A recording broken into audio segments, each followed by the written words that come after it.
मैं रंग शरबतों का, तू मीठे घाट का पानी। एक और सुनो। चांदी जैसा रंग है तेरा, सोने जैसे बाल। एक और। फूलों सा चेहरा तेरा, कलियों सी मुस्कान है। एक और, फाइनल वन। चंदा ने पूछा तारों से, तारों ने पूछा हजारों से, सबसे प्यारा कौन है? बता देना कमेंट में तुम्हें सबसे प्यारा कौन लगता है। मैं तुम्हें कोई गाने वाने नहीं सुना रहा हूं, मैं तो तुम्हें पोएटिक डिवाइस सिखा रहा हूं। जी हाँ, इतने ही आसान है ये। जितने भी तुम गाने सुनते हो ना, वो सब कहीं ना कहीं पोएटिक डिवाइस यूज कर रहे होते हैं। कहीं पे कोई मेटाफर यूज हो रहा होता है, कहीं कोई सिमिलर यूज हो रहा होता है, कहीं पे कुछ और यूज हो रहा होता है। अब तुम्हें सब कुछ बहुत इजी लगेगा, पोएटिक डिवाइस से प्यार हो जाएगा। तुम्हारे एग्जाम में जो क्वेश्चन आते हैं, चाहे तुम स्कूल लेवल का कोई एग्जाम दे रहे हो या कंपैटिटिव में तुम्हें कहीं किसी एंट्रेंस एग्जाम में पोएटिक डिवाइस, जिसे फिगर ऑफ स्पीच भी कहते हैं, अगर उसमें तुम्हें कोई डाउट हो जाए तो कहना भाई। आज इसका पूरा पोस्टमार्टम करने वाले हैं, इसको मजे मजे में एंजॉय करके सीखेंगे। Let's get started. मेरे प्यारे दोस्तों, ध्यान से देखिए। पोएटिक डिवाइस यानी जो चीज पोइट्री में इस्तेमाल होती है। किस में इस्तेमाल होती है? पोइट्री में, कविताओं में इस्तेमाल होने वाला कोई डिवाइस। डिवाइस किसे कहते हैं? किसी यंत्र को कहते हैं, किसी टूल को कहते हैं। एक छोटी सी मशीनरी, एक छोटा सा कोई यंत्र, कोई आपका औजार, जिसकी मदद से आप पोइट्री लिख पाते हैं, उन्हीं को क्या कहते हैं? पोएटिक डिवाइस कहते हैं। इतना क्लियर हो गया? अभी मैंने आपके सामने गाना गुनगुनाया था। चंदा ने पूछा तारों से, तारों ने पूछा हजारों से, सबसे प्यारा कौन है? पापा, मेरे पापा। भाई इसमें मेनली यही तो बताया गया था कि पापा कितने प्यारे। डायरेक्ट भी तो कह सकते थे कि पापा मेरे बहुत प्यारे, लेकिन ऐसा नहीं कहा। लेकिन क्या कहा? यह कहा कि चंदों ने पूछा तारों से। भाई चांद बात कर रहा है, चांद कभी बात करता है? नहीं कर सकता, फिर भी ऐसा बोल दिया। और फिर क्या कहा कि तारों ने फिर हजारों से पूछा। तारे भी बात कर रहे हैं, हजारों से बात कर रहे हैं। और फिर जो जवाब आया, वो जवाब था मेरे पापा। इससे उस बात का वजन बढ़ गया, उसका वेट बढ़ गया, उसकी इंपॉर्टेंस, पापा की जो इंपॉर्टेंस थी वो बढ़ गई, उनकी स्पेशलिटी बढ़ गई कि भाई कितने स्पेशल है मेरे पापा। ये दिखाने के लिए इन सारी तरीकों का, इन सब चीजों का इस्तेमाल किया गया। जहां चांद से भी बात कराई गई, तारों से भी बात कराई गई। किसी को कह दिया जाता है तुम मेरी आंख के तारे हो। आंख के तारे कैसे? तुम तो इंसान हो। लेकिन ऐसा दिखाने के लिए कि जिस तरह से एक तारा चमचमाता है, वैसे तुम मेरी आंखों में चमचमाते हो। जैसे मैं तुम्हें देखता हूं, मेरी आंखों में एक चमक उठ जाती है। ये कहने का मतलब था। तो जब ये कहने का तरीका हमने दूसरा रखा, इनडायरेक्ट वे रखा, वहां से उस बात की वैल्यू बढ़ गई। वो बात सुनने में, पढ़ने में, कहने में ज्यादा सुंदर लगी। इसलिए हम पोएटिक डिवाइस का इस्तेमाल करते हैं। क्लियर हो गया? यहां तक क्लियर है? हाँ जी, बिल्कुल क्लियर है। इसे ना फिगर ऑफ स्पीच भी कहते हैं। आपकी जानकारी के लिए बता देता हूं, इसे फिगर ऑफ स्पीच यानी स्पीच का फिगर। फिगर मतलब उसका शेप। ठीक है? अब ये होते कितने हैं, क्या है, कैसे, 2 मिनट में समझ लोगे तुम। इनमें कुछ भी नहीं है, ये बस एक ट्रिक है। कुछ ट्रिक होते हैं। अगर तुम्हें पोइट बनना है ना भाई, तुम्हें कवि बनना है, इंग्लिश का पोइट बनना है, आज तुम बन सकते हो। देखो कैसे भाई। इसमें सबसे पहला हम पढ़ेंगे सिमिले। सिमिले क्या होता है? सबसे ज्यादा इस्तेमाल होने वाला, बॉलीवुड के सॉन्ग्स में बहुत इस्तेमाल होता है। कुछ भी नहीं है, आसान भाषा में समझो। दो चीजों की एज या लाइक लगाकर कंपैरिजन करना। इसमें इंपॉर्टेंट वर्ड क्या है मेरा बच्चा? वो देखते जाओ। कंपैरिजन। इंपॉर्टेंट वर्ड क्या है? ये कंपैरिजन। कंपैरिजन ये इंपॉर्टेंट वर्ड है। इसमें सबसे इंपॉर्टेंट वर्ड ये है कंपैरिजन। किसी चीज का जब कंपैरिजन किया जा रहा है और उसमें एज या लाइक, इंग्लिश के जो 2 वर्ड हैं, उनका इस्तेमाल किया जा रहा है। जैसे एज व्हाइट एज स्नो। भाई ये तो इतना सफेद है जैसे कि कोई स्नो, बर्फ होती है। As clear as crystal. इतना क्लियर है जैसे क्रिस्टल, क्रिस्टल जैसा क्लियर, जैसे क्रिस्टल होता है ना, बिल्कुल वैसा क्लियर है। ऐसे एज ओल्ड एज हिल्स। इतना पुराना है जितनी हिल्स पुराने होते। इस तरह से हमने क्या किया इसके अंदर? सिमिले में हमने कंपैरिजन करी एज लगाकर, ऐसे लाइक लगाकर। जैसे शी डांस्ड लाइक फादर। वो बिल्कुल ऐसे नाची जैसे पिता की तरह। Shines like a star. वो ऐसे चमचमाता है जैसे कोई तारा चमचमाता हो, तारे जैसा, तारे जैसे चमचमाना है उसका। Heart beat like a drum. उसका दिल कैसे धड़का? जैसे कोई ड्रम, दम दबड़ दम दम दबड़ दम दम दबड़ दम, ऐसे ड्रम दम का। जैसे तुम एग्जाम में हो तो तुम्हारा दिल धड़कता बहुत तेज, तो मैं कहूं भाई बिल्कुल ऐसे धड़क रहा था इसका, जैसे कोई ड्रम दबड़ दबड़ दबड़ दबड़ कर रहा हो। ठीक है? दबड़ दबड़ दबड़ दबड़ दबड़। ओके चलो ठीक है दोस्तों, तो इस तरह से सिमिले हमने देखा। सिमिले बहुत सिंपल था। और एग्जांपल तुम्हारे, अब मैं पोइट्री से, जो तुम्हारी जो स्कूल के सिलेबस के अंदर तुम्हें बहुत सारे सिमिले दिखते हैं, वो देख लो। द ट्रीज पोयम थी, जैसे उसमें था लाइक न्यूली डिस्चार्ज पेशेंट, क्या वर्ड था? न्यूली डिस्चार्ज पेशेंट था। न्यूली डिस्चार्ज पेशेंट का मतलब ही क्या था कि जैसे कोई न्यूली डिस्चार्ज पेशेंट हो वैसे। तो लाइक वर्ड लगा के बता दिया किसकी तरह दिखाना चाहते, कंपैरिजन की गई जो ट्रीज थे, जो विमेन थी, उनकी न्यूली डिस्चार्ज पेशेंट से। इसलिए like a voice in the room, भाई वॉइस किस तरह से था? जैसे कि रूम के अंदर वॉइस हो। The moon is broken like a mirror, moon ऐसे टूटा हुआ है, चांद ऐसे टूट गया है जैसे कोई शीशा टूटा हो, बिल्कुल वैसे। ऐसे ही the tale of custard dragon में माउथ लाइक अ फायरप्लेस, उसका मुंह कैसा जैसे कोई फायरप्लेस हो। As brave a barrel full of beer, ऐसे माय मदर 66 के her face ashen like that of a corpse. अब तुम्हें समझ में आ रहा होगा कि लाइक और एज का इस्तेमाल कैसे किया जा रहा है। As a late winter's moon, बिल्कुल ऐसा जैसे कि विंटर्स लेट विंटर मून होता है, सर्दियों की रात का जो चांद होता है, बिल्कुल वैसा है। तो यह कंपैरिजन की जा रही है एज या लाइक लगा के, उसी को क्या कहते हैं? सिमिले क्या कहते हैं। बहुत सिंपल था, बहुत आसान था। आइए अब दूसरे देखते हैं। सिमिले ने क्या किया? कंपैरिजन की। एक और होता है जो सबसे ज्यादा इस्तेमाल होता है, बिना इसके मुझे लगता है कि पोइट्री को लिखना ना थोड़ा, मतलब मैक्सिमम लोग इसी का इस्तेमाल कर रहे होते हैं। आज क्या है वो देखते हैं। दोस्तों भी मैंने आपको गाना गुनगुना के सुनाया था, मैं रंग शरबतों का तू मीठे घाट का पानी। भाई मैं कोई रंग शरबतों का दिखता हूं? मैं तो एक इंसान हूं, कहां से दिख रहा हूं मैं तुम्हें रंग शरबतों का? तुम क्या कोई घाट का पानी हो? तुम पानी थोड़ी, तुम तो इंसान हो। लेकिन हम दोनों की आइडेंटिटी उड़ा दी भाई, डायरेक्ट बोल दिया कि मैं रंग शरबतों का, तुम मीठे घाट का पानी, कंपैरिजन करने के लिए कि तुम बिल्कुल वैसे हो जैसे कोई रंग शरबतों का होता है ना, जैसे कोई तो मीठे घाट का पानी होता है। बट इसमें मजे की बात क्या थी? जैसा वर्ड नहीं यूज हुआ, जैसा वर्ड यूज नहीं हुआ, उसी को क्या कहते हैं? मेटाफर कहते हैं। कि जब डायरेक्टली या इनडायरेक्टली तुम्हें किसी और चीज जैसा बोल देना, ना ऐसा कह के नहीं कि उस जैसे हो, डायरेक्टली बोल देना कि तुम वही हो, तुम चांद हो, तुम सूरज हो, तुम बंदर हो, तुम बिल्ली हो। जैसे कोई बहुत ज्यादा डरपोक होता है, कावड़ होता है, उसको क्या बोलते हैं? चल चूहे, चूहा बोल देते हैं। तो कोई बहुत ही ब्रेव होता है, उसको क्या बोलते हैं? भाई ये तो शेर है। अब शेर थोड़ी होता है वाकई में, गजब बेइज्जती है। नहीं, शेयर नहीं होता।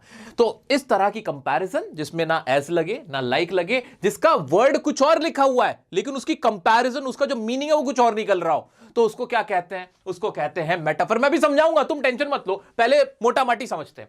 दो चीजों की बिना एज या लाइक के यूज के कंपैरिजन करना, डायरेक्ट कंपैरिजन कर डालना। जैसे कि टाइम इज अ थीफ। अब टाइम क्या वाकई में थीफ है? नहीं भाई।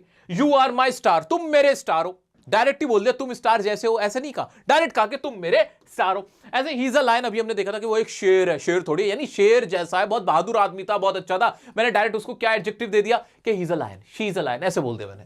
दिस हाउस इज अ जू, क्या वाकई में एक घर जू है? नहीं, जू नहीं है, जू जैसा है, मैंने उसको जू कह दिया। ऐसे मैं इस हाउस को क्या बोल सकता था? मैं बोल सकता था, मैं इसको बोलता कि क्या है? एक बावर है।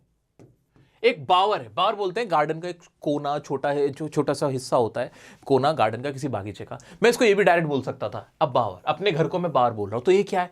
ये भी एक मेटाफर है। मैंने मेटाफर यूज किया किसके लिए? अपने घर के लिए मेटाफर यूज किया। समझ पा रहे हो? बिल्कुल समझ पा रहे हो। आ जाओ, अभी तुम्हें और अच्छे से समझाता हूं। क्लास 10th की अगर मैं बात करूं, क्लास 10th के जितने स्टूडेंट हैं जिन्होंने क्लास 10th पढ़ी है, क्लास 10th के अंदर है वो, और अभी अगर कोई क्लास 10th का नहीं भी है ना, नहीं भी है, वो भी देखो ध्यान से समझता है। एक तुम्हारी पोएम थी अमेंडा। अमेंडा याद आ रही है? अमेंडा में बोलती है आई एम अ मर्मेड। क्या बोलती है? I am a mermaid. अगर किसी ने ये सेंटेंस बोला, ध्यान से देखो, कवि ने बोला आई एम, पोइट ने बोला I am a mermaid. Mermaid कौन होती है? जलपरी को बोलते हैं आई एम अ मर्मेड। अब बताओ, क्या वो वाकई में मर्मेड है? नहीं, मर्मेड नहीं है, मर्मेड थोड़ी, मर्मेड तो यहां पे कोई बात ही नहीं हो रही थी। ये तो अमांडा नाम की एक 8-9 साल की बच्ची, उसकी बात हो रही, 10-12 साल की बच्ची, उसकी बात हो रही थी। लेकिन उसने अपने आप को कहा आई एम अ मर्मेड। यहां पे वो मर्मेड नहीं है, वो ये कहना चाहती है वो मर्मेड जैसी है, जैसी है, कंपैरिजन कर रही है अपनी। लेकिन कंपैरिजन कैसे हो रही है? ये कंपैरिजन डायरेक्ट हो रही है, डायरेक्ट अपने आप को मर्मेड बना दिया, डायरेक्ट अपने आप को मर्मेड बना दिया। तो यहां पे क्या यूज हुआ? क्या मेटाफर यूज नहीं हुआ? क्या मेरा बच्चा? बिल्कुल हुआ, बिल्कुल हुआ। मैंने कहा ये दुनिया खत्म हो जाएगी किससे? आग से खत्म हो जाएगी, आग से खत्म हो जाएगी, फायर से। फायर क्या लोग क्या तोप के गोले मारेंगे कंट्री एक दूसरे को? नहीं नहीं नहीं, क्या एटम बम करेंगे? ना ना ना ना। मेनली उनका कहना था आग से मतलब क्या था? आग से मतलब ये जो लोगों के अंदर गुस्सा है, लस्ट है, ये जो एक दूसरे के प्रति नफरत है, ये उसकी तो बातें हो रही थी। हाँ, तो यह फायर का मतलब कुछ और भी निकल रहा है। फायर का मतलब सिर्फ फायर, ये आग वो वाली नहीं है जो इसकी हिंदी निकल रही है, कुछ और मीनिंग भी जा रहा है। ये किसके लिए इस्तेमाल हुआ है? मेटाफर है। किसका? नफरत का मेटाफर है। ये जो लोगों में जलन है, हसद, एक दूसरे से लालच है, लस्ट है, हवस है, ये उसका मेटाफर है। ठीक है, तो फायर किसको दिखा रहा है यहाँ पे? लस्ट को। इस तरह से क्लियर है? और समझ पा रहे हो? मेटाफर बहुत यूज होते हैं मेरा बच्चा, बहुत ज्यादा यूज होते हैं। ऐसे ही एने ग्रेगरी के अंदर वो क्या बोलता है? By those great honey coloured. Great honey coloured, honey का कलर कैसा होता है? येलो। तो येलो नहीं कहा डायरेक्ट, येलो कलर से कंपैरिजन करने के लिए हनी कलर्ड कह दिया। तो ये क्या था? क्या मेरे बच्चों को, जितने भी मेरे देखने वाले हैं, क्या वो इस लाइन से समझ पाए कि हनी कलर्ड का कंपैरिजन किससे किया गया? येलो कलर से कंपैरिजन किया गया ना, हनी कलर्ड कह के। तो ये हनी कलर्ड क्या था? एक मेटाफर था। दोस्तों इसके अलावा मैं आपको बता देना चाहता हूं कि मैंने क्लास 10th और 12th की जो पोएम्स हैं उनमें कहां कहां मेटाफर यूज हो रहा है उनके भी एग्जाम्पल देके तुम्हें समझा रखा है। ये रही ये फाइल, ये तुम्हें मैं दोनों को दे दूंगा। और अगर तुम क्लास 9th 11th के हो या फिर किसी कंपेटिटिव एग्जाम के लिए, एंट्रेंस के लिए ये वीडियो देख रहे हो पोएटिक डिवाइस की, तो मैं तुम्हें बता देना चाहता हूं कि अब तुम इस लायक हो चुके हो कि तुम्हारे सामने कोई पोएम रखी जाए तो उसमें तुम मेटाफर ऐसे ही चुटकी में ढूंढ लोगे। ठीक है, अब जल्दी से ये क्वेश्चन तुम्हारे सामने आ रहा है, इसका आंसर तुम्हें देना कि क्या इसमें मेटाफर यूज हुआ है या नहीं हुआ है, और हुआ है तो कौन सी लाइन इसमें, कौन सा वर्ड मेटाफर है, ये तुम्हें कमेंट में सबको आंसर करना है। देखता हूं कितना समझ में आया। नेक्स्ट है हमारा एलिट्रेशन। एलिट्रेशन शुरू करते हैं, बहुत आसान है, कुछ भी नहीं है एलिट्रेशन के अंदर। क्या कह रहा है ये? अरे छोड़ो ना, इसको भी छोड़ते हैं, सिंपल करते हैं। तुमने बचपन में सुना था, चंदू के चाचा ने चंदू की चाची को चांदी रात में चांदी चौक पे चांदी के चम्मच से चट्टी चटाई। ये बचपन में पढ़ा था ना, सुना था तुमने, खुद भी कोशिश की होगी, करी थी ना। इसे क्या बोलते हैं? Tongue twister. टंग ट्विस्टर बनता कैसे है? इतना टंग ट्विस्टर कहलाता क्यों है? सोच के देखा कभी? क्योंकि इसमें जो एक के बाद जो दूसरा वर्ड है उसका साउंड सेम है। जैसे कि मैंने क्या बोला? चंदू के, फिर एक वर्ड के का से शुरू हुआ, फिर दोबारा आ गया चाचा, उसके बाद ने एक नया वर्ड था, चाचा ने चंदू, फिर चा शुरू हो गया, फिर एक वर्ड अलग आया की, और उसके बाद फिर चाची, फिर चा शुरू हो गया। तो देखा जाए ये चा बार बार आ रहा था, हर एक वर्ड के बाद एक चा चा चा चा चा का साउंड आ रहा था। ऐसे ही एक और टंग ट्विस्टर है, इंग्लिश के अंदर बड़ा फेमस है, Peter Piper pick a pickle pepper, Peter Piper pick a pickle pepper, where's a pickle pepper, Peter Piper baked, इस तरह से करके है ना। आप लोगों ने बचपन में खूब देखा होगा। ठीक है, अब ये जो पहला जो साउंड है वर्ड का, जो पहला साउंड है वो जब वो सेम हो जाए, बार बार वर्ड्स के बाद सेम साउंड आने लग जाए, उसी को क्या कहते हैं? एलिट्रेशन कहते हैं। अब इसका कोई एग्जांपल देने की सच तो जरूरत नहीं, फिर भी चलो मैं तुम्हें इसका भी एग्जांपल देता हूं। वैसे तो ये था, चंदा चमके चमचम चीखे जो चम्मा चोर, चुईटी चाटे चीनी चटोरी चीनी खोर, इस तरह से था। जैसे कि तुम्हारी एक पोएम है डस्ट ऑफ स्नो, क्लास 10 की पोएम है। ये लाइन देखो, तुम खुद समझ लोगे कि इसके अंदर एलिट्रेशन कहां है।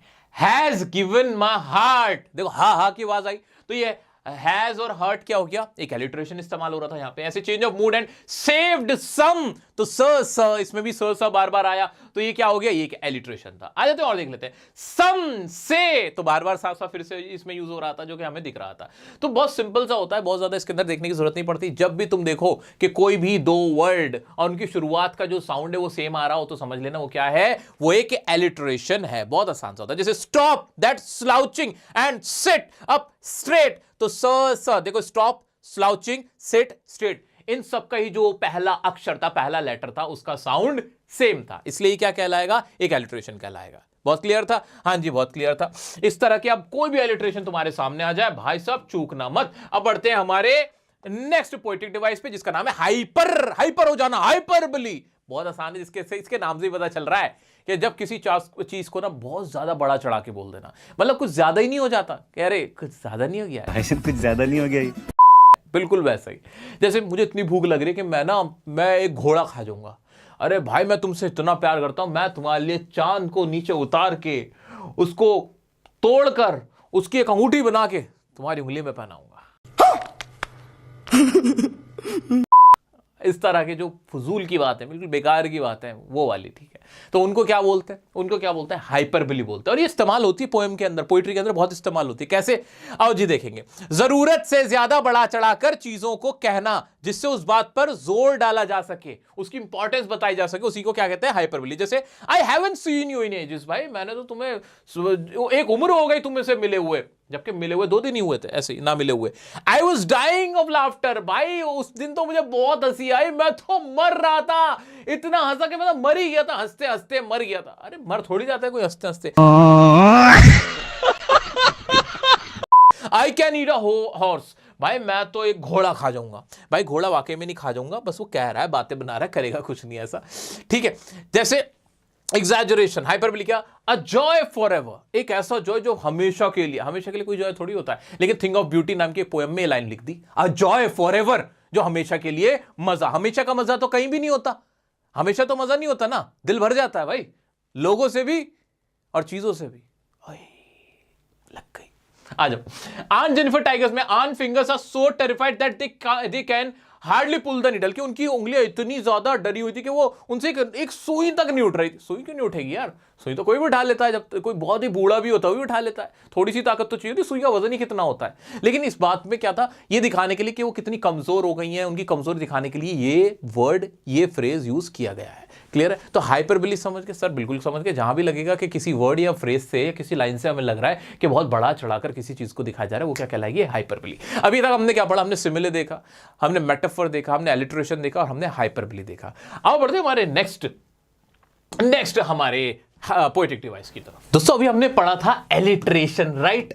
एलिट्रेशन जो था वो ना एक राइम बनाने के लिए था। किस चीज के लिए? राइम, क्योंकि बार बार एक ही साउंड आएगा तो पोयम थोड़ी सी पोएटिक तभी लगेगी जब एक ही साउंड बार बार रिपीट होगा। ठीक है? वो किसके लिए था? राइम के लिए था, एक लय बनाने के लिए था। लय बनाने के लिए एक और पोएटिक डिवाइस हम यूज करते हैं, वो कौन सा होता है? वो होता है एसोनेंस। कौन सा होता है? एसोनेंस। कंपैरिजन करने के लिए हमने कौन सा देखा था? कंपैरिजन का जरा जल्दी बताना। कंपैरिजन के दो थे।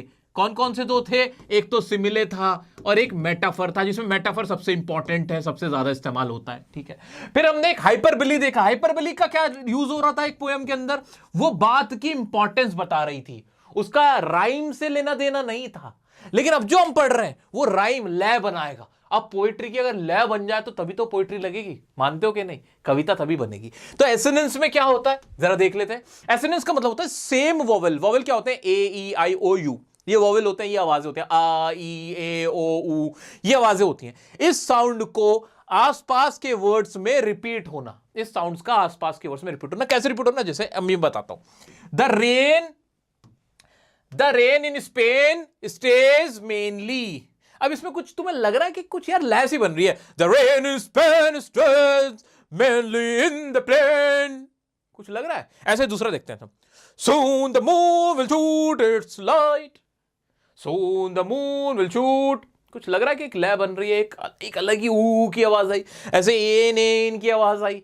इस आवाज का इस्तेमाल इसलिए करना पड़ा ताकि एक पोयम बने, लगे कि यार ये पोयम है, ये कोई नॉर्मल लाइन नहीं है। इसमें हम नोटिस करवाऊं मैं आपको, तो ये तो रेन जो था ना, ये स्पेन जो था ना, ये जो मेन जो था ना, इसमें क्या था? और ये जो प्लेन जो था, ये जो प्लेन जो था, इन सब में कॉमन क्या था? एन एन एन, ए की आवाज आ रही थी बार बार। ऐसे इसमें देखो ना, बड़े ऊ की आवाज आ रही थी। किसकी? बड़े ऊ की आवाज आ रही थी, बड़े ऊ की आवाज आ रही थी। सून, मून, शू, अब शू टा पे नहीं जा रहा मैं, शू ऊ, ऐसे इसमें ए। तो इन सब में क्या था? इन सब में ए की आवाज थी, इन सब में ऊ की आवाज थी। और ये करने से क्या मजा आया कि उसकी एक लय बन गई पोएम की। इसीलिए इसको क्या कहते हैं? एसोनेंस कहते हैं। आराम से बस ऐसे ही कोई भी पोएम तुम्हारे आगे अब मैं रख दूं, उसमें देखना कि कौन से ऐसे ऊ आ बार बार आवाज आ रही है, उसी को समझ लेना। तो ये क्या है? ये एक एसोनेंस का इस्तेमाल यहां पे किया जा रहा है। जैसे वॉक, टॉक, ऐसे करके सेम आवाज निकल रही है, आ ऐसे करके। क्लियर? आ जाओ, आ जाते हैं कुछ और देखते हैं। जैसे clap your hands and stamp your feet. अब इसमें भी बार बार क्या हो रहा है? क्लैम, हैंड, स्टैम्प, ऐसे करके। इसमें आई का साउंड, लाइट, फाई, साई, इसमें बार बार आई की आवाज निकल रही थी। ऐसे ओ, गो, स्लो, ओवर, रो, ऐसे करके। तो बार बार ओ की आवाज आ रही थी। इतना क्लियर है? हाँ जी सर क्लियर है। जैसे माइमोजेट 66 के अंदर, अच्छा ये तो पर्सोनिफिकेशन पे आ गए हम, ठीक है। तो मेनली इस्तेमाल कम होता है एसोनेंस का, लेकिन होता जरूर है। अब तुम्हें क्लियर हो गया। पर्सोनिफिकेशन अब आएगी तो लाओ तुम्हें सबसे पहले पर्सोनिफिकेशन के बारे में बता दूं। पर्सोनिफिकेशन बड़ा मजेदार होता है, बड़ा मजेदार होता है। ध्यान से देखो, पर्सोनिफिकेशन यानी किसी चीज पर्सन की तरह दिखाना। किसको पर्सन की तरह दिखाना? नॉन ह्यूमन थिंग्स को हमें ह्यूमंस की तरह पेश कर देना। नॉन ह्यूमन थिंग्स को, नॉन लिविंग नहीं। फर्क है इसमें। यहां बच्चा यही गलती करता है, क्या? कि नॉन लिविंग नहीं, नॉन लिविंग की बात नहीं हुई है यहां पे, नॉन लिविंग की बात नहीं हुई है, ये नॉन लिविंग की बात नहीं हुई है, ये नहीं है, ये नहीं है, ये नहीं। किसकी? Non human things. Non humans में ट्रीज भी हो सकते हैं, पक्षी भी हो सकते हैं, जानवर भी हो सकते हैं, एनिमल भी हो सकते हैं, क्योंकि एनिमल एक नॉन ह्यूमन है लेकिन लिविंग है। अब इसको दिखाते कैसे? यहां तक क्लियर हुआ कि कौन सी चीजों को जो नॉन ह्यूमन चीजें हैं, यानी कोई जानवर हो सकता है, कोई पक्षी हो सकता है, कोई और चीज हो सकती है जिसमें जान ना हो, वो भी हो सकती है, उसको ह्यूमंस की तरह दिखाना। कैसे? चंदा ने पूछा तारों से। चंदा क्या बात करता है तारों से? क्या चंदा बात कर सकता है किसी से भी? तारों से छोड़ो। अब तुम कहोगे नहीं नहीं, मेरे लिए तो मेरा चंदा है, मेरे लिए तो बात कर रहा है। नहीं, नहीं भाई, ठीक है नहीं, ऐसा नहीं होता है। तो किसी ऐसी नॉन ह्यूमन चीज को ऐसे करके दिखाना जैसे कि वो ह्यूमन ही हो, ठीक है, उसी को क्या कहते हैं? उसी को क्या कहते हैं हम? उसी को हम कहते हैं पर्सोनिफिकेशन। आओ देखते हैं जरा जल्दी से इसको। Flowers were dancing in the breeze. जो फूल थे वो नाच रहे थे। फूल, गुलाब भी नाच रहा था, सनफ्लावर भी नाच रहा था। फूल कभी नाच सकते नहीं। तो इस तरह से ये चीजें दिखाई जिसमें हमने दिखाने की कोशिश करी कि फूल नाच रहे थे। ये क्या था? पर्सोनिफिकेशन था। Justice is blind. जो न्याय होता है वो अंधा होता है। कानून अंधा होता है। कानून अंधा होता है। कानून की आंखें कब से होने लगी? कानून को ऐसे दिखाया जैसे कोई इंसान। डांस कौन करता है? एक इंसान करता है। अंधा कौन हो सकता है? सिर्फ एक इंसान हो सकता है। वैसे जानवर भी हो सकते हैं, लेकिन ह्यूमन की बात हो रही है अभी। The car refuse to start. Car ने ना स्टार्ट होने से मना कर दिया। अब कार थोड़ी खुद मना कर सकती है अपने मुंह से बोल के। लेकिन यहां भी क्या था? एक पर्सोनिफिकेशन था। मजा डालने के लिए, इंटरेस्ट डालने के लिए पोएम के अंदर हमने इसका इस्तेमाल किया था। आओ देखते हैं पर्सोनिफिकेशन। तुम्हारे माय मदर 866 के अंदर भी था। आंट जेनिफर के जो टाइगर थे वो प्रॉन्स कर रहे थे। अब वो जो ऊन के जो बुने हुए टाइगर होते हैं वो थोड़ी प्रॉन्स कर सकते हैं, उछल कूद कर सकते हैं, लेकिन इसमें ऐसा करके हमें दिखा दिया गया था। ठीक है, ऐसे ही रोड साइड स्टैंड में money should help the needy, that should help the needy, कि भाई वो नीडी की हेल्प कर सकती है। मनी डायरेक्टली थोड़ी हेल्प कर सकती है इंसानों की तरह। तो ये भी क्या था? एक तरह का पर्सोनिफिकेशन था। तो मेरे प्यारे दोस्तों, ये बहुत प्यारा सा एक और हमने क्या पढ़ लिया? पोएटिक डिवाइस पढ़ा जिसका नाम था पर्सोनिफिकेशन। आइए आगे बढ़ते हैं। दोस्तों, तुमने इस तरह की पोएट्री सुनी है जैसे कि सुना है लोग उसे आंख भर के देखते हैं तो कुछ दिन उसके शायर ठहर के देखते हैं। सुना है बोले तो बातों से फूल झड़ते हैं। अगर ये बात है तो बात करके देखते हैं। अब इसमें बार बार सुना है आ रहा है। क्या आ रहा है? ये तुम्हें पता अच्छी क्यों लग रही है? तुम कह रहे हो सर आगे भी सुनाओ ना, सुनाओ सुनाओ सुनाओ। नहीं नहीं, पता तुम्हें अच्छी क्यों लगी है? क्योंकि इसमें सुना है ना बार बार यूज हो रहा है। और ऐसा बहुत सारी पोइट्री के साथ हिंदी, उर्दू और इंग्लिश में होता है जहां हमें एक ही वर्ड को बार बार बोल के सुनाया जाता है और फिर उसको सुनने में मजा बहुत आता है। इसी को बोलते हैं रेपिटेशन। क्या होता है? रेपिटेशन। इंग्लिश में भी बहुत होता है। जैसे क्लास 10th में एक पोएम है Amanda. Don't bite your nails Amanda. बार बार ऐसे कहते हैं, बार बार अमेंडा अमेंडा। उसकी माँ उसको बाबा अमेंडा अमेंडा कहती रहती है। इससे क्या होता है? उस पूरी पोएम का एक मजा क्रिएट होता है, एक उसमें इंटरेस्ट लगता है कि कुछ पोएम जैसी चीज हो रही है। तो बार बार एक ही वर्ड को जब रिपीट करते हो उसे क्या कहलाता है? रिपीटेशन कहलाता है। बहुत सिंपल है, एग्जाम में बहुत पूछा जाता है एग्जाम में। ठीक है, अब रेपिटेशन और एलिट्रेशन में क्या अंतर है समझ पाए? अभी हम जो पढ़ रहे थे, एलिट्रेशन साउंड रिपीट हो रहा है, इसमें पूरा पूरा वर्ड रिपीट हो रहा है, पूरा पूरा वर्ड रिपीट हो रहा है। अभी हम देख रहे थे ना, हाँ, इसमें क्या था? अभी हमने देखा था कि एलिट्रेशन और एसेनेंस ये दो थे जो लय बना रहे थे, और इसी में एक और ऐड कर दो, वो क्या? रेपिटेशन। ये भी लय ही बनाने का काम कर रहा है। क्या ये तीनों मेरे सभी दोस्तों को क्लियर है? एक बार मुझे कमेंट करके जरूर बताना। ये कैटेगरी अलग है, ये कंपैरिजन वाली कैटेगरी है, ये अलग है। इनका इसकी लय से कोई लेना देना नहीं होता है सच। ये लय बनाने के लिए, ये गहराई डालने के लिए है। तो सारे क्या डिवाइस हैं, तभी तो इनको क्या कहते हैं? पोएटिक डिवाइस, जो पोएटिक फील कराएं। आइए, रिपीटिशन कैसे होता है? बहुत आसान है। बार बार क्या ही होगा, बार बार यूज होता रहेगा। क्वाइट क्वाइट, ब्रिलियंट ब्रिलियंट, दिख रहा है ना, बार बार यूज हो रहा है। लेप लेप, वेरी वेरी, ऐसे इसमें देखो। और कौन कौन सा था भाई? देख लो भाई। हैज बीन, अच्छा, द वर्ड वॉट, बॉल, ये बार बार रिपीट हो रहा था बॉल पोएम के अंदर। आ जाते 12th वाली में, देख लेते हैं उसमें क्या था। इसमें भी बार बार टिकल यूज हो रहा था। देखते ही पकड़ लोगे यार, तुम देख के बता दो मुझे, तुम देख के बता दो। बहुत आसान सा था, इसमें सच कुछ भी नहीं था। नेक्स्ट पढ़ते हैं। रेपिटेशन क्लियर है? वैसे बहुत इंपॉर्टेंट है, एग्जाम के पॉइंट ऑफ व्यू से रेपिटेशन इंपॉर्टेंट है। आ जाए ऑक्सीमोरन। ऑक्सीमोरन का क्या इस्तेमाल होता है? आइए वो देखते हैं। ये भी बड़ा आसान होता है, बहुत आसान है। ऑक्सीमोरन, दो अपोजिट वर्ड्स एक साथ यूज किए जाते हैं। दो अपोजिट जो एक दूसरे के उल्टे हैं वो एक साथ यूज होता है। जैसे बिटर स्वीट, बिटर मतलब होता है कड़वा, स्वीट मतलब होता है मीठा, लेकिन एक साथ इस्तेमाल हो गए। सीरियसली फनी, सीरियस तो मतलब सीरियस हो गया, फनी वाला मजाक है, दोनों एक दूसरे के उल्टे हैं, लेकिन फिर भी हम बोल देते हैं यार it's seriously funny. Seriously funny, but हाँ मजा इससे ही आता है। ओरिजिनल कॉपी है मेरे पास। तुम्हें पता है ये घड़ी क्या है? अरे रैडर की घड़ी है एकदम। Original copy, original copy, original copy, copy भी बोल रहे हो, ओरिजिनल भी बोल रहे हो। तो ऐसे क्या हो रहा है? ये दो वर्ड है एक साथ रखे गए हैं, दोनों एक दूसरे के उल्टे हैं, उन्हें क्या कहेंगे? ऑक्सीमोरन। एक साथ लिख दो मेरा बच्चा, कमेंट में लिखते हुए चलो, याद रह जाएगा। आओ ऑक्सीमोरन देख लेते हैं। कहांगे भाई ऑक्सीमोरन, कहांगे हमारा? आज जल्दी से ऑक्सीमोरन देख लेते हैं। जैसे कि इसमें देखो, कोल्ड फायर, कोल्ड भी है फायर भी है। सिक हेल्थ, भाई सिक भी है और हेल्थ भी है। डार्क लाइट, डार्क भी है, अंधेरा, और लाइट भी, रोशनी भी है। वर्चुअल रियलिटी वीआर तो बहुत देखते हैं, वर्चुअल भी है, रियलिटी भी है। तो इस तरह के बहुत सारे वर्ड हमारे को दिख जाते हैं जो कि एक दूसरे के ऑपोजिट होते हैं। हाँ, पोएट्री में, पोएम्स में तुम्हें बहुत ज्यादा ऑक्सीमोरॉन नहीं दिखता, बहुत कम में इस्तेमाल होता है, बट तुम्हें पता होना चाहिए। आइए बढ़ते हैं हमारे नेक्स्ट पोएटिक डिवाइस की तरफ। एक और एग्जाम में बहुत पूछा जाने वाला पोएटिक डिवाइस जिसका नाम है सिंबलिज्म। सिंबल किसे कहते हैं? किसी चीज का चिन्ह, प्रतीक, उसी को तो कहते हैं। अब इसका मतलब क्या होता है? जैसे कभी भी अगर शांति की बात होती है, पीस की बात होती है, तो व्हाइट कलर को पीस का कलर माना जाता है। रेड लाइट पे रुकते हो तो रेड कलर को क्या माना जाता है कि भाई रुकने का कलर है। इसी तरह से कुछ सिंबल्स का इस्तेमाल करते हुए जब हम पोएम के अंदर, किसी कविता के अंदर कोई बात कहते हैं, तो यानी वो क्या है? सिंबलिज्म का इस्तेमाल हुआ। कैसे? किसी चीज भाई, किसी चीज को या कलर, किसी चीज, कलर और सिचुएशन को यूज करके किसी बात या इमोशन को एक्सप्रेस किया जाए। जैसे रोज लव को दिखाता है, ऐसे ग्रीनरी फॉरेस्ट को दिखाती है, जर्नी लाइफ को दिखाती है। तो ये वर्ड अगर उसके अंदर है तो समझ जाओ उस पोएम में किसका इस्तेमाल हुआ है? सिंबलिज्म का। हैमलॉक ट्री और क्रो अनऑस्पिशियस चीज को दिखाते हैं, आप शकुन चीजों को। काला कौवा मनहूस माना जाता है, मनुष्यत को दिखाने के लिए इस्तेमाल हुआ है। तो उसका रियल मीनिंग, रियल वर्ड जो है वो जो चीज है वो तो कुछ और है, लेकिन उसका और दूसरा मीनिंग कुछ और निकल रहा है। लाइट किसको दिखाती है? उम्मीद को, नॉलेज को, है ना। व्हाइट कलर मैंने जैसे कि बताया तो पीस को दिखाता है। इस तरह के बहुत सारे हम देखते हैं वर्ड्स हैं जो किसी चीज का सिंबल होते हैं। जैसे कि अगर मैंने आपके सामने एक पोयम अभी बताई थी, फायर एंड आइस पोयम है, तो फायर वाकई में फायर को नहीं दिखा रही। फायर किसको दिखा रही है? यहाँ पे फायर किसको दिखा रही है? लस्ट को दिखा रही है, ग्रीड को दिखा रही है ना।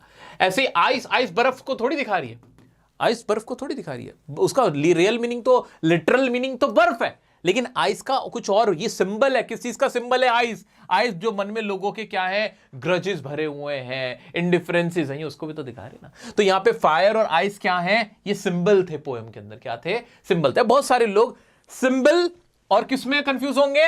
सिंबलिज्म में कंफ्यूज हो सकते हैं, वर्सेस मेटाफर में। लेकिन मैं आपको बता देता हूं, आपको जान के बड़ी खुशी होगी कि एग्जाम में कभी कभी पूछेगा, बताओ इसमें पोएटिक डिवाइस कौन कौन से थे। तो एक पोएटिक डिवाइस सिंबलिज्म भी हो सकता है और मेटाफर भी हो सकता है। इस चीज से बेफिक्र हो जाओ, कभी ये मत सोचना जैसे फायर एंड आइस के अंदर फायर एंड आइस मेटाफर भी है और सिंबलिज्म भी है। हो जाता है, कोई दिक्कत नहीं है, क्योंकि दोनों ही सिंबल भी है किसी चीज का और मेटाफर भी है, किसी और चीज का मीनिंग भी, कंपैरिजन भी की गई है। तो दोनों ही चीजें। तो अब क्लैरिटी रखने के लिए याद रखो कि मेटाफर जब भी यूज हो रहा होगा तो कंपैरिजन की जा रही होगी, कंपैरिजन की जा रही होगी पूरे सेंटेंस में। जैसे मैंने बोला यू आर माई स्टार, मैंने क्या बोला? You are my star. अब ये स्टार किसको दिखाता है? स्टार किस चीज का सिंबल थोड़ी है। स्टार से किसी चीज का सिंबल थोड़ी होता है, किसी चीज से पता थोड़ी चल रहा है कि स्टार क्या होता है, कुछ भी नहीं, नॉर्मली तो है। तो यहां क्या ये प्योर क्या था? एक मेटाफर था। क्या था? मैंने कहा you are my light, you are my light.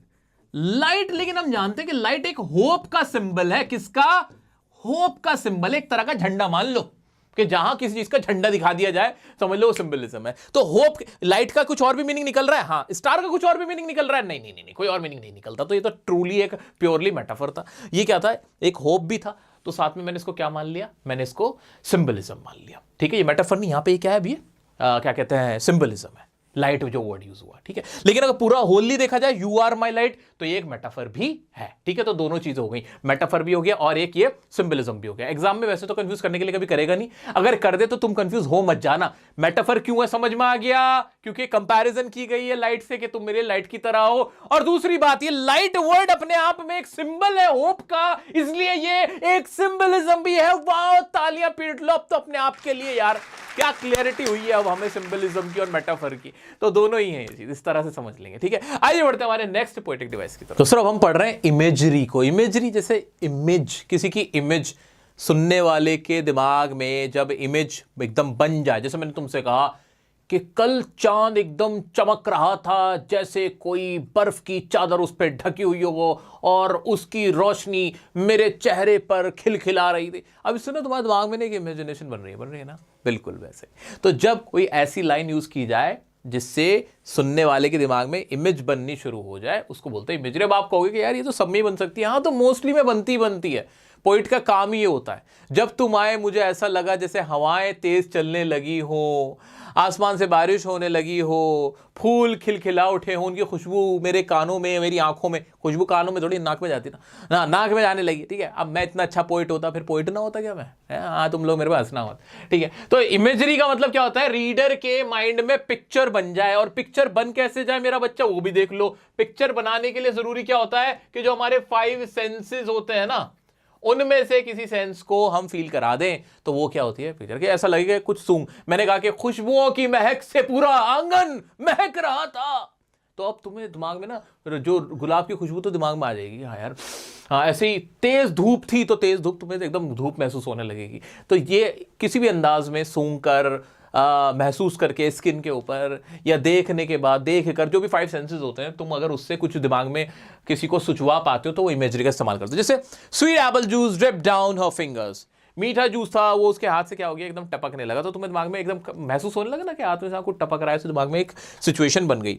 The cold marble floor chilled his feet, ऐसे तुम्हें भी लगने लगा ना कि जैसे तुम ठंडे फर्श पे, तुम्हारे पैर भी ठंडे हो गए, तो तुम्हारे दिमाग में एक तस्वीर बन गई, तुम महसूस कर पाए। Warm sunlight kissed my skin, अब सनलाइट ने मेरे को किस तो किया नहीं था, लेकिन वो क्या था, उसने मेरे को यहाँ पे छुआ था, तो मेरे को भी ऐसा लगने लगा जैसे सनलाइट यहाँ पे आ रही है मेरे। ठीक है, तो इस तरह के सेंटेंसेस और वर्ड्स थे जो कि क्या कहलाते हैं, हमारे इमेजरी कहलाते हैं। अब इसमें बताओ, warm sunlight kissed my skin, इसमें एक और पोएटिक डिवाइस है, इसमें एक और पोएटिक डिवाइस है, बताओ कौन सा है? एक तो ये इमेजरी है, और दूसरा मैंने अभी हम लोगों ने पढ़ा था, बताओ, देखता हूं कितने तुम लोग समझदार हो, बता पाओगे, वो तुम बताओ। ठीक है, नेक्स्ट बढ़ते हैं हमारे आयरनी। अरे बहुत आसान है। आयरनी मतलब कहो कुछ, करो कुछ, बोलो कुछ, लिखो कुछ, मतलब सरकाज़म होता है इसके अंदर। इसमें क्या होता है? सरकाज़म। अगर साइड में छोटा सा लिख पाऊं कि इसके अंदर ना एक तरह का सरकाज़म छुपा हुआ होता है। सरकाज़म कैसे? जो कहा जाए रियलिटी उसके बिल्कुल अपोजिट हो, रियलिटी बिल्कुल अपोजिट हो। जैसे मैं कहूं कि मैं बहुत गरीब हूं यार, बहुत गरीब हूं, बस अब जस्ट मैंने बुगाटी खरीदी है, तो बहुत अलग नहीं हो गया, अब कह रहा हूं गरीब हूं और खरीद बुगाटी रहा हूं, ऐसे करके। यार जैसे तुम में से बहुत सारे तुम्हारे फ्रेंड्स वगैरह भी होंगे, बोलेंगे बिल्कुल यार, बिल्कुल पढ़ाई नहीं करी, बिल्कुल नहीं, सिर्फ 99.9% मार्क्स लाए। खासतौर से लड़कियां जो होती है ना, ये लोग तो ऐसे ही करते हैं।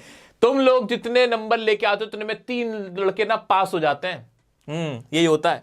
ऐसे, how excellent is this work said the poet who actually hates it, उसने तारीफ, अरे वाह वाह, किसने बनाया ये मुझे समा, जबकि बना बहुत बुरा है, लेकिन तारीफ कर दी गई। तो ये क्या थी? आयरनी थी।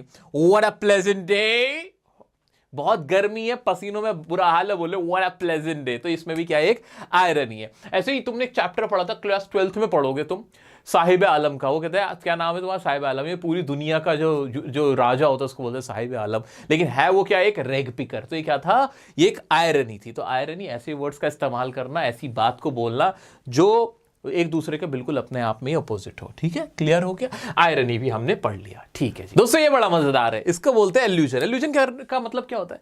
जब किसी फेमस पर्सन, प्लेस या कोई इवेंट या कोई स्टोरी जो कि पुरानी फेमस है उसको उठा लिया जाए। जैसे कि हम कहते हैं नहीं, तू बड़ा रोमियो हो रहा है, रोमियो बन रहा है ज्यादा, ओ लैला मजनू, ओ इधर आओ। अब लैला मजनू, हमने लैला मजनू कह दिया, लैला मजनू है क्या? पुरानी स्टोरी ही तो है। ऐसे कोई मिथोलॉजिकल कोई कहानी, जैसे हमने बोल दिया बड़े तुम तो रेपेंजल हो रही हो। रेपेंजल कौन थी? पुरानी कहानी थी, मशहूर कहानी थी, तो उसके बारे में बात हो रही थी। तो हम क्या करते हैं, कुछ कैरेक्टर्स जो पुरानी स्टोरीज के होते हैं वो उठा लाते हैं, जो कि शायद मिथोलॉजी से रिलेटेड हो, चाहे हिस्ट्री से रिलेटेड हो, लिटरेचर के रिलेटेड हो, किसी किताब की कोई कहानी थी, उसका कोई मेन कैरेक्टर था। ओए हैरी पॉटर इधर आ जा, हैरी पॉटर है तू तो बिल्कुल हैरी पॉटर। अब हैरी पॉटर क्या है? जो पता है, हमें पता है, तुम्हें पता है कि भाई एक स्टोरी थी, एक किताब का एक कैरेक्टर है हैरी पॉटर। तो जब उनको मेंशन कर दिया जाए, पोएम के अंदर उनको डाल दिया जाए, तो वो क्या कहलाता है? एल्यूजन। जैसे I am Rapunzel, I have no care.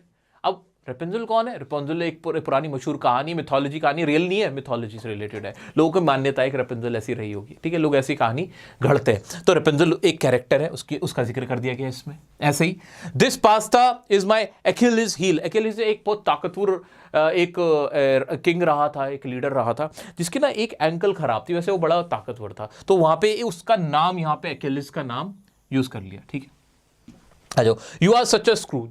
अब स्क्रूज जो ये वर्ड यूज किया गया है, ये एक चार्ल्स डिकेंस की एक किताब थी, उसके अंदर एक कैरेक्टर था जो कि बहुत माइजर था, कंजूस था, तो स्क्रूज का इस्तेमाल यहां कर लिया गया है। तो इस तरह से एल्यूजन में हम क्या करते हैं कि कैरेक्टर्स के, चाहे वो किसी इवेंट के हो, किसी किताब के हो, किसी हिस्ट्री के हो, उनके कैरेक्टर्स को उठा लेते हैं, उन सिचुएशंस को उठा लेते हैं और डाल देते हैं अपनी कविताओं के अंदर, पोएम के अंदर, उसको थोड़ा और इंटरेस्टिंग बनाने के लिए। उसी को क्या कहते हैं? एल्यूजन। दोस्तों नेक्स्ट है हमारा एनाफोरा। एनाफोरा क्या होता है? किसी वर्ड या फ्रेज का सेंटेंस के स्टार्टिंग में बार बार आना। बहुत आसान था, कुछ भी नहीं था। जैसे रेपिटेशन हमने पढ़ा था, उसमें तो एक ही वर्ड बार बार कहीं पे भी रिपीट हो रहा था। इसमें क्या होता है कि वो वर्ड ना सेंटेंस के स्टार्टिंग में आएगा, जैसे you are damned if you do, और फिर दोबारा से यू आर का इस्तेमाल हो रहा था। जैसे इसमें अमांडा की पोएम थी, don't bite your nails Amanda, और फिर दोबारा था डोंट। तो ये डोंट डोंट बार बार ये वर्ड यूज हो रहा है, तो यहाँ ये क्या है? एक एनाफोरा था। इससे ज्यादा इंटरेस्टिंग और मजेदार जो मुझे लगता है वो है ओनोमाटोपिया। ओनोमाटोपिया क्या है भाई? जो भी नेचुरल साउंड्स है ना चीजों के, ठक से आवाज आई, जो जानवर आवाज निकाल रहे हैं, उन आवाजों को डाल देना। जैसे कि बज, म्याऊ, हिस, ऐसे वर्ड यूज करना। क्वैक, या किसी क्रंच कर होना, किसी चीज का क्रंच हो जाना, बलून का पॉप अप हो जाना, पॉप स्मैश, गाड़ियों का स्मैश करना। तो आवाजों को डालना पोएम के अंदर ताकि वो बिल्कुल रियलिस्टिक लगे। तो ये सारी आवाजें क्या कहलाएंगे? ये सारे साउंड्स क्या कहलाएंगे? ये साउंड्स मेरा बच्चा, ये सारे साउंड्स क्या कहलाएंगे? ये सारे साउंड्स कहलाएंगे ओनोमाटोपिया। ठीक है, क्लियर है? हाँ, जानवरों वाला जो था ना, एक कोई भी चैप्टर या कोई भी पोएम इनफैक्ट, उसके अंदर ओनोमाटोपिया तुम्हें ज्यादा नजर आएगा, क्योंकि जानवरों की आवाजें, नेचुरल आवाजें जानवरों की आवाजें। ठीक है दोस्तों, एक होता है सिनेक्डिकी। सिनेक्डिकी क्या होता है? बड़ा मजेदार है, तुम्हें सुन के भी अच्छा लगेगा। किसी चीज के पार्ट को दिखा के उस पूरी चीज को शो कर देना। कैसे? आओ जी देखते हैं, एग्जाम्पल से ज्यादा समझ में आता है ये। जैसे मैंने तुमसे कहा, he needs more eyes on this work. भाई इस काम के लिए ना उसको और आंखों की जरूरत है। आंख मतलब पूरे आंख की, सिर्फ आंख की थोड़ी, आंख निकाल के थोड़ी लेके जाओगे। सबकी आंखें तुम पर लगी हुई हैं, सिर्फ आंखें थोड़ी लगी हुई, मतलब सब लोग तुम्हें देख रहे हैं, लोगों को ही रिप्रेजेंट कर रही है ना आंखें। इस तरह से ऐसे ही दे हायर्ड सम हैंड्स, उन्होंने कुछ हाथ हायर कर लिए। हाँ, बड़े शाहजहां हो रहे थे, वो हाथ काट के ले गए तुम्हारे, सिर्फ नहीं नहीं, पूरी बॉडी की बात हो रही थी। हाथ का मतलब था लेबर से, लोगों से, एम्प्लॉइज से, यही तो था। तो ये तो था कि पार्ट बताया। क्या किया मेरा बच्चा? ध्यान से देखना, सिनेक्डिकी में पार्ट बताया, हैंड्स को बताया, और हैंड्स रिप्रेजेंट कर रहे थे पूरे पूरे इंसान को। ऐसे आईज बताई, आईज रिप्रेजेंट कर रही थी इंसान को। लेकिन ये वाला सेंटेंस देखो, द सिटी स्लेप्ट पीसफुली। ये जो सिटी थी वो बड़े आराम से सोई। सिटी पूरे शहर की बात की गई, पूरे शहर की बात की गई ना, लेकिन शहर के अंदर लोग थे, यानी पार्ट की बात की गई थी, पीपल की बात की गई थी। ठीक है, तो यहां इसका उल्टा भी हो गया कि किसी पार्ट से पूरे को दिखाना और पूरे से किसी पार्ट को दिखाना। आ जाओ ऐसे ही, you have got nice wheels. Wheels यहां पे किसको दिखा रहा है? पहियों को। पहिया किसमें होते हैं? गाड़ी में, कि उसने गाड़ी, चलिए एक पार्ट दिखाया और पार्ट से ही पूरे जो पूरी गाड़ी थी उसको शो कर दिया था। तो दोनों उल्टा भी चल सकता है, और ऐसे ही बिल्कुल पार्ट से होल पे जा सकते हो और होल से पार्ट पे। सिंपल था, क्लियर था, आसान था। हाँ सर बहुत आसान था, इसमें ऐसा सच कुछ भी नहीं था। जैसे मैं कहूं कि school went for picnic, school picnic पे गया। पूरा स्कूल गया ना, पूरा स्कूल गया, होल था, ये पूरी होल चीज थी। लेकिन इसी के अंदर क्या कौन छिपा हुआ था? टीचर्स एंड स्टूडेंट्स, वही तो थे। तो यहां हम किस पे आ गए? पार्ट पे। किसको रिप्रेजेंट कर रहा है? ये पार्ट को दिखा रहा है, टीचर्स और स्टूडेंट्स की बात हो रही है, या स्कूल से, स्कूल वर्ड से। तो इसी को कहते हैं सिनेक्डिकी। बहुत आसान था, बहुत मजेदार था। अब तक इसका तुम्हें हुआ लगता था ना, अब क्लियर हो चुका होगा। आ जाओ, मेटोनिमी क्या होता है? मेटोनिमी ये क्या होता है? ये इससे मिलता जुलता होता है, लेकिन मजेदार होता है। देखो इसमें क्या होता है, इसमें कोई पार्ट की बात नहीं होती है, इसमें पार्ट या होल कुछ नहीं दिखा रहा होता, उसका हिस्सा नहीं दिखा रहा होता, बल्कि क्या होता है, कोई क्लोज चीज दिखा के उस चीज को बताना। इसमें किसी क्लोज चीज को दिखाई जाएगी, वो नहीं दिखाया जाएगा, उसका कोई टुकड़ा नहीं दिखाया जाएगा, हिस्सा नहीं। पहले आंख दिखा के पूरे इंसान को दिखा रहे हैं, हाथ दिखा के पूरे इंसान को दिखा रहे हैं, गाड़ी का पहिया दिखा के उस गाड़ी को दिखा रहे हैं, ऐसे नहीं होगा। इसमें उससे रिलेटेड चीज होगी, वो नहीं होगी। जैसे the white house issued a statement. White house कहां होता है? अमेरिका के अंदर है, राष्ट्रपति भवन है। तो व्हाइट हाउस किसको दिखा रहा है? अमेरिकन प्रेसिडेंट को या गवर्नमेंट को दिखा रहा है। तो ये व्हाइट हाउस यहां पे क्या है? एक तरह का मेटोनिमी। ऐसे ही द क्लासरूम लाफ्ड, क्लासरूम हंसा। क्लासरूम का मतलब यहां पे क्या था? क्लासरूम रिलेटेड चीज था ना, स्टूडेंट की बात तो नहीं हुई ना, डायरेक्ट स्टूडेंट कहना चाहिए था, लेकिन स्टूडेंट से क्लोज कौन है? क्लासरूम। क्लासरूम के क्लोज कौन हुआ? स्टूडेंट, यानी स्टूडेंट हंस रहे थे तो स्टूडेंट की बात होती है। The crown declared holiday. Crown बोलते हैं ताज को, यानी किसको दिखा रहा है? गवर्नमेंट को। तो डायरेक्टली उस वर्ड का जो चीज है उसका पार्ट या उसके पार्ट से या रिलेटेड बात ना होते हुए उससे रिलेटेड कोई और चीज हो, उसका यूज अगर हम करते तो होती है मेटोनिमी। बहुत आसान सा था, बहुत आसान सा। दोबारा से समझो। सिनेक्डिकी तो क्लियर है, सिनेक्डिकी तो क्लियर है कि किसी चीज को दिखाना है तो उसका कोई हिस्सा बोल दिया, बस इंसान को दिखाना है, आंख नाक कान कुछ भी बोल दिया और बोल दिया पूरा इंसान। सिनेटिकिन में तो ये था। मिटोनिमी में क्या, मिटोनिमी में सिंपल सा है कि उस चीज के से रिलेटेड कोई भी उसका पार्ट भी मत बोलो, उस पूरे का भी नाम मत लो, हाँ उसके किसी जो बिल्कुल उसके पास में चीज है उसका नाम ले दो। अगर मुझे प्रेसिडेंट बोलना, प्रेसिडेंट नहीं बोलूंगा, मैं बोलूंगा जहां वो रहता है उसके घर का नाम ले दूंगा। राजा नहीं बोलूंगा, किंग नहीं बोलूंगा, वो जो ताज पहनता है ना उस ताज को बोल दूंगा जो उसी को दिखा रहा होगा। इतना फर्क है। क्लियर हो गया अब तो? हाँ जी सर क्लियर हो गया। अब एक और चीज है वो भी देख लो, बहुत मजेदार चीज है। वो क्या है जी? वो क्या है? एक होती है राइम स्कीम। क्या होती है तुम्हारी? Rhyme scheme. अब में बहुत क्वेश्चन पूछा जाता है, राइम स्कीम बताओ इस पोएम की। राइम स्कीम बहुत सिंपल चीज है। राइम मतलब उसकी लय, पोएम की लय क्या है। जैसे बचपन में हम पढ़ते थे ना, twinkle twinkle little star how I wonder what you are, are last में लय क्या बन रही है। अब इसको पहचानने का तरीका देखो, इसको बनाने का तरीका खुद बना पाओगे किसी की भी? आओ जरा देखो, मैं रंग शरबतों का, भाई जैसे लास्ट में आवाज निकली का, जो भी पहली एक आवाज निकली उसको क्या मान लेंगे हम? ए। इस वाली राइम स्कीम को, आ वाली को हमने क्या मान लिया? ए। इसका नाम क्या रख दिया हमने? ए रख दिया। ठीक है जी, इसका नाम मैंने ए रख दिया, यहां इसका नाम ए रख दिया। चलो जी, दूसरा क्या था? तू मीठे घाट का पानी, ई। ये वाली ई की आवाज निकली लास्ट में, तो मैंने इसको क्या मान लिया? बी। इसको मान लिया बी। आगे बढ़ते हैं। मुझे खुद में घोल दे तो, अब ये एक और निकला, एक और दूसरा था तो यहां पे इसको मैंने क्या मान लिया? सी। ए बी सी। लास्ट में क्या है? मेरे यार बात बन जानी, ई। ये भी ई थी, यानी ये भी कौन सा था? बी वाला ही तो था। इसको भी मैंने क्या मान लिया? बी मान लिया, क्योंकि बी तो सेम ही तो था, रिपीट ही तो हो रहा था, ई की आवाज थी। ठीक है, तो अब इसको अगर मेरे से कोई पूछे कि राइम स्कीम क्या बन रही, तो मेरा बच्चा क्या लिखूंगा? पहली लाइन में क्या था? एक अलग साउंड था जिसका मैंने नाम ए रखा था। दूसरी लाइन में एक अलग साउंड था, उसका नाम मैंने बी रखा था। तीसरी लाइन में एक अलग साउंड निकल रहा था, उसका नाम मैंने सी रखा। लेकिन जब मैंने देखा लास्ट वाली लाइन में भी सेम साउंड था जिसका मैंने नाम बी रख दिया, तो राइम स्कीम क्या बन गई? A B C B. इसमें मैंने कुछ भी नहीं किया, जितनी नई नई साउंड बनती जाएंगी एबीसीडी को बढ़ाते चला जाऊंगा। एबीसीडी तो आती है ना तुम्हें, बस हो गया ना काम तुम्हारा। कभी कभी ऐसा होता है कि कुछ पोएम ऐसी होती है जिनमें कोई राइम होती ही नहीं है, उनको कह देते हैं कि नो राइम, उनमें कोई राइम या लय बन ही नहीं रही है। अब तुम्हारे ऊपर है ना, कोई भी राइम अब तुम आराम से पहचान सकते हो, उसका नाम रखते चले जाना। आ जा पा टा, ये सारे क्या है? एक ही राइम आ रही है तो इसको ए मान लेंगे, आराम से कर लोगे, कोई टेंशन नहीं है। ठीक है, तो भाई राइम स्कीम तो मैंने तुम्हें यहां पे क्लियर कर दी। एक चीज छोटी सी बच रही है, इंजेममेंट। वो और देख लो क्या होता है इंजेममेंट। बहुत आसान सा होता है, एक पोएटिक टेक्निक है जहां पे सेंटेंस और जो फ्रेज होते हैं कंटिन्यू करते हैं from one line to the next without a pause. कोई पॉज या पंक्चुएशन मार्क नहीं होता। जैसे देखो ना, ये रहा फॉर इंस्टेंस, ये यहां पे देख लो take him and cut him out in little stars, and से शुरू हो गया वहीं से, and he will make the face of heaven so fine that all the world will be in love. कहीं एंड ही नहीं हो रहा, तो ये बहुत कम पूछा जाता है, बट फिर भी पढ़ाने के लिए था तो मैंने तुम्हें पढ़ा दिया। ठीक है, तो यहां पे क्या होता है? सीमलेस फ्लो बनता है। सीमलेस फ्लो बनता है, ऐसे टूटता नहीं है पोएम का फ्लो, पूरी बात ऐसे चलती चली जाती है। ठीक है, इसे बोलते हैं इंजेममेंट। मेरा बच्चा, आज मैंने तुम्हें फिगर ऑफ स्पीच और पोएटिक डिवाइस का बढ़िया करके एक्सप्लेनेशन दिया, तुम्हें समझाया सिखाया। अब मुझे पूरी उम्मीद है कि तुम कहीं फंसोगे नहीं। हर पोएटिक डिवाइस अपने आप से एक दूसरे से अलग होता है, एक अलग उसकी पहचान होती है। अब तुम्हारा सिर्फ इतना सा काम होना चाहिए, जल्दी से मेरी पोएम की वीडियो देख लेना, अगर जिसने नहीं देखी है। क्लास 10th की भी, 11th की भी, 12th की भी, 9th की भी, तुम सबके लिए मैंने पोएम्स के वन शॉट बना रखे हैं। अब जैसे ही देखोगे ना, अब जैसे ही देखोगे तो पोएटिक डिवाइस यूं क्लियर हो जाएंगे। अभी पोएम पढ़ लेना, इससे तुम्हारा फायदा है। 10 मिनट के अंदर सारी पोएम तुम कवर कर सकते हो, क्योंकि तुम्हें सारे पोएटिक डिवाइस तो पता चल गए। पोएम अच्छे से समझ में भी ज्यादा आएंगी। रात के 2:34 हो रहे हैं रात के, और मैं तुम्हारे लिए यहां खड़ा हूं, तो तुम अपने लिए तो खड़े हो ही सकते हो ना यार।